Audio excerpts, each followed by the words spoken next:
Angkor, in Cambodia's northern province of Siem Reap, is one of the most important archaeological sites of Southeast Asia.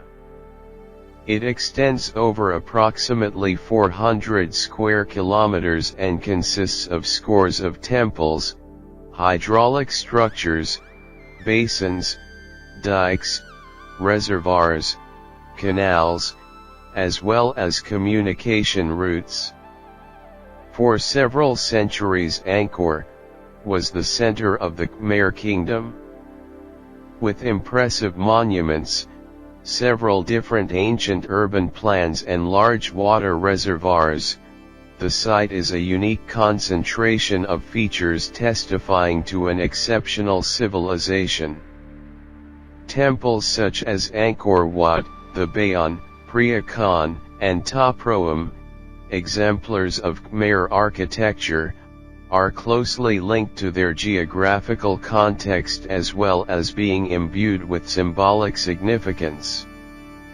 The architecture and layout of the successive capitals bear witness to a high level of social order and ranking within the Khmer Empire. Angkor is therefore a major site exemplifying cultural, religious, and symbolic values, as well as containing high architectural, archaeological, and artistic significance.